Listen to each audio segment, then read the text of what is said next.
Palace of Versailles. Palace of Versailles, former French royal residence and center of government, now a national landmark. It is located in the city of Versailles, Yvelines department, Île-de-France region, northern France, 10 miles 16 kilometers west-southwest of Paris. As the center of the French court, Versailles was one of the grandest theaters of European absolutism. The palace. The original residence was primarily a hunting lodge and private retreat for Louis XIII reigned 1610-43 and his family. In 1624 the king entrusted Jacques Lemercier with the construction of a château on the site. Its walls are preserved today as the exterior facade overlooking the marble court. Palace of Versailles. Palace of Versailles, Versailles, France, designated a World Heritage Site in 1979. Under the guidance of Louis XIV reigned 1643-1715, the residence was transformed 1661-1710 into an immense and extravagant complex surrounded by stylized French and English gardens. Every detail of its construction was intended to glorify the king.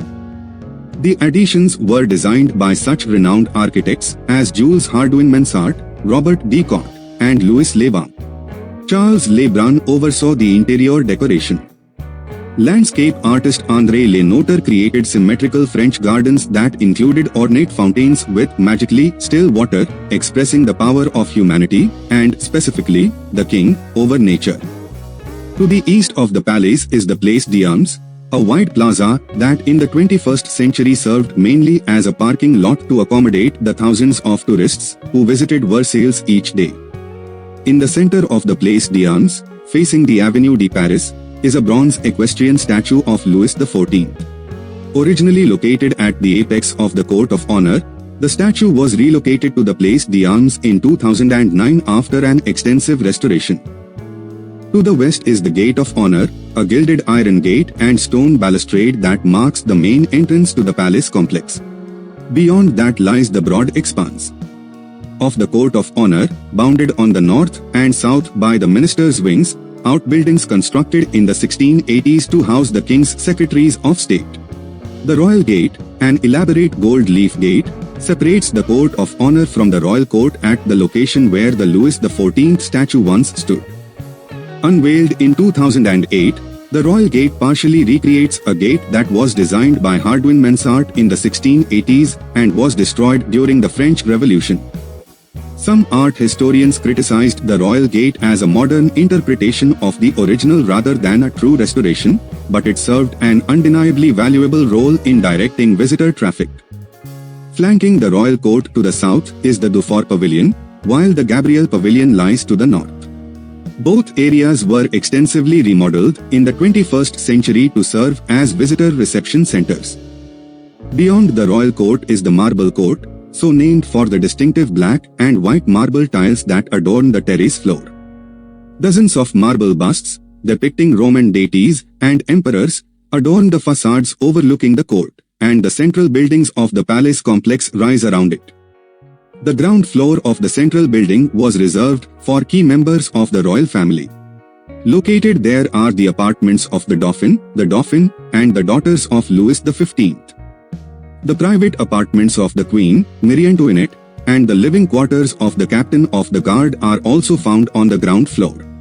The first floor of the central building houses the lavish apartments of the King and Queen as well as numerous salons for entertaining guests and members of court.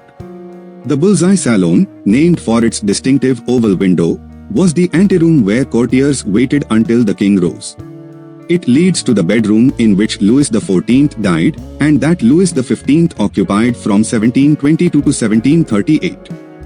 Perhaps the most famous room in the palace is the Hall of Mirrors. The gallery extends more than 230 feet, and is characterized by 17 wide arcaded mirrors opposite 17 windows that overlook the gardens below. Glass chandeliers adorn the arched, ornately painted ceiling, upon which Lebrun depicted a series of 30 scenes glorifying the early years of the reign of Louis XIV. Gilded statues and reliefs border its marble walls. The hall is flanked on opposite ends by the equally striking Salon of Peace and Salon of War. In the north wing, the palace chapel rises above the rest of the grounds. It was begun by Hardouin Mansart in 1699 and was his last important work. The chapel was completed by de Court in 1710, and it hosted daily masses as well as royal weddings and baptisms until 1789. The north wing also contains galleries, salons, and apartments. At the far north end of the wing is the Opera Royal, built under Louis XV by Angejakis Gabriel. It was first used on 16 May 1770 for the marriage of the Dauphin and Marie Antoinette. The theatre was the site of a lavish banquet for royal guardsmen on 2 October 1789, and the pro-monarchy excesses on display were reported, and lightly exaggerated, by the revolutionary press. 3 days later, the so-called Women's March on Versailles would force Louis XVI to relocate to Paris and spell the end of the palace as a royal residence. The Opera Royal hosted the National Assembly from 1871 until the proclamation of the Third Republic in 1875, and the Senate met there from 8 March 1876 until the legislature returned to Paris in 1879.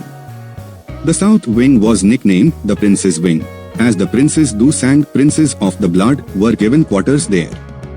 That area underwent extensive remodeling in the post-revolutionary period, and the ground floor is now dominated by the Hall of Congress, where the Chamber of Deputies met from 1876 to 1879. The first floor is almost entirely occupied by the Battles Gallery, which was designed by architects Frederic Nepveu and Pierre-Léonard Fontaine and was unveiled in June 1837. It traces the military history of France from the reign of Clovis I to Napoleon.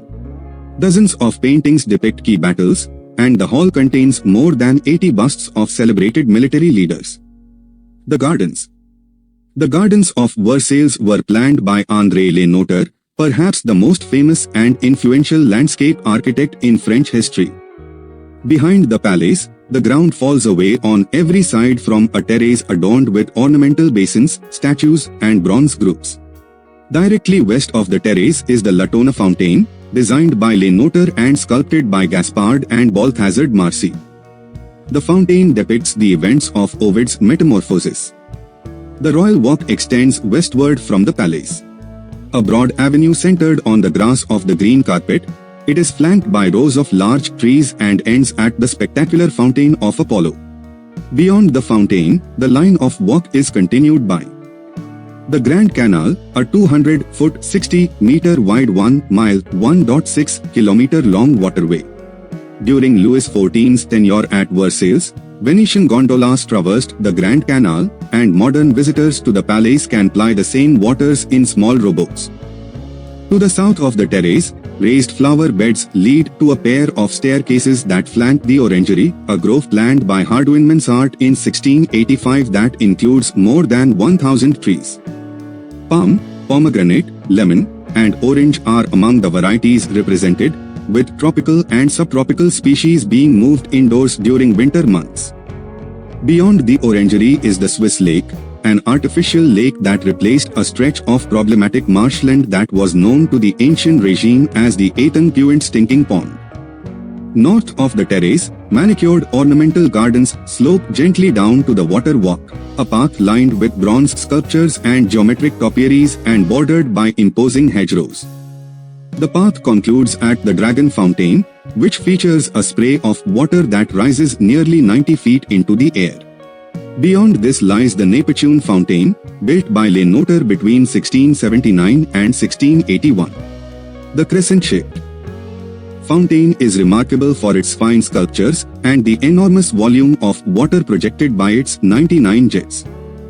The walkways and paths of the parks are decorated with statues, vases, and manicured yews, and they are bordered by hedges and shrubberies. Around the green carpet are numerous groves, perhaps the most remarkable being the Ballroom Grove, a landscaped amphitheater that features an artificial waterfall. A labyrinth constructed during the reign of Louis XIV was replaced by the Queen's Grove, which became a scene of intrigue during the affair of the diamond necklace. Other groves include the Colonnade, the King's Grove, the Grove of Apollo's Baths, and the Enceladus Fountain. Among the chief attractions of Versailles are the fountains and waterworks commissioned by Louis XIV in imitation of those at Nicolas Fouquet's château of Vaux-le-Vicomte.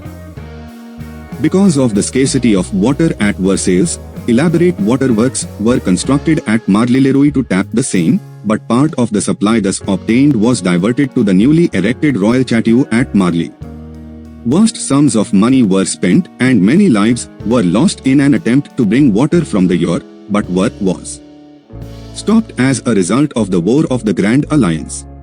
The waters of the plateau between Versailles and Rambouillet were eventually collected and carried by channels to the gardens, the soil of which covers innumerable pipes, vaults, and aqueducts. Annual spectacles and nightly attractions held in the palace gardens include Sun et Lumière, Grands Eaux, and an assortment of live music performances. The Trianons. Louis XIV style bedroom in the Louis XIV style, Grand Trianon, Palace of Versailles, France. Beyond the present park are two smaller chateaux known as the Trianons. The Grand Trianon was originally erected as a retreat for Louis XIV in 1670, but in 1687 Hardouin Mansart built a new palace on the site. Louis XV, after establishing a botanic garden, commissioned Angejaki's Gabriel to build the Petit Trianon for the Comtesse du Barry. Completed in 1762, it was later a favorite residence of Marie Antoinette, who had a garden laid out in the English style, with rustic villas in which the ladies of the court could mimic peasant life. The Trianons were ransacked during the Revolution, and most of the original furniture was lost. Napoleon restored the chateau and used them for official business and as a resort for his second wife, Marie-Louise. History. Until Louis XIV's time, the town of Versailles comprised but a few houses to the south of the present Place d'Armes. However, land was given to the lords of the court, and new buildings sprang up, chiefly in the north quarter. The Palace of Versailles was declared the official royal residence in 1682 and the official residence of the court of France on 6 May 1682, but it was abandoned after the death of Louis XIV in 1715. In 1722, however, it was returned to its status as royal residence. Further additions were made during the reigns of Louis XV 1715-74 and Louis XVI 1774-92. Following the French Revolution, the complex was nearly destroyed. With the exception of improvements to the Trianons, Napoleon largely neglected Versailles, and Louis XVIII and Charles X merely kept it up. Louis Philippe, however, made great alterations, partly with help from patrons in the United States. Perhaps his most significant contribution to the palace was the creation of the Museum of French History, which was consecrated to all the glories of France in an inauguration on 10 June 1837 that marked the first celebration at Versailles since the Revolution. While many of the 6,000 paintings and 3,000 sculptures held by the museum are not available for public viewing, a portion of those holdings are on display throughout the palace. In 1870 and 1871 Versailles was occupied as the headquarters of the German army besieging Paris, and William I of Prussia was crowned German Emperor in the Hall of Mirrors on 18 January 1871. After the peace with Germany and while the Commune was triumphant in Paris, Versailles was the seat of the French National Assembly. It housed the two chambers of the Parliament until 1879, and during that period Versailles was the official capital of France. After World War I, the treaty between the Allies and Germany was signed in the Hall of Mirrors on 28 June 1919. The Treaty of Trianon, ending the war between the Allies and Hungary, was concluded on 4 June 1920 in the Cottel Gallery in the Grand Trianon. After World War II, the palace was occasionally used for plenary congresses of the French Parliament or as housing for visiting heads of state, but its primary utility lay in tourism. UNESCO designated the palace and its gardens a World Heritage Site in 1979. Following a devastating winter storm in 1989, which destroyed more than 1,000 trees on the palace grounds, the French government initiated a wide-ranging project of repair and renovation.